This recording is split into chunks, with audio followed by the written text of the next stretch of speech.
দুর্যোগ ব্যবস্থাপনা একটি আইন আছে, এই আইনের 2012 এই আইনের 22 ধারায় বলা হয়েছে যে কোন এলাকাকে দুর্গত এলাকা ঘোষণা করতে হলে প্রথম সেখানে খাদ্য সংকট দেখা দিতে হবে এবং দেশে কোনো খাদ্য থাকবে না, গোডাউন খালি থাকবে।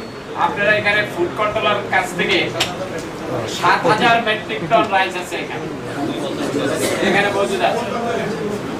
তাহলে এই কথাবার্তাগুলো যারা বলেন তারা প্রথম দেশটাকে ভালোবাসে, দেশকে খাটো করে, নিজের এলাকাকে খাটো করে যেই রাজনীতিবিদরা বলেন তারাও ঠিক করেন। প্রথম দেশমাতৃকার প্রতি আমার নিজের লাগবে, দেশের প্রতি শ্রদ্ধাবোধ লাগবে, দেশের প্রতি ভালোবাসা লাগবে। এই সস্তা দামের কথা যেন আমরা না বলি। এটা করতে হলে অর্ধেক উপর জনসংখ্যা মরে যাওয়ার পরে কিন্তু এটা সৃষ্টি হয়। যে খাদ্য নাই, অর্ধেক লোক মরবে, সেখানে মহামারী আকার ধারণ করতে হবে। তারপরে আন্তর্জাতিক সংস্থা সেখানে এসে ফেল করে, তারপরে সেটাকে দুর্গত এলাকা ঘোষণা করার পর আন্তর্জাতিক সংস্থাগুলো আধার কান্ট্রির প্রতি তারা আহ্বান জানাবে যে এদেরকে বাঁচাও, যেটা সোমালিয়াতে হচ্ছে, ইথিওপিয়াতে হচ্ছে।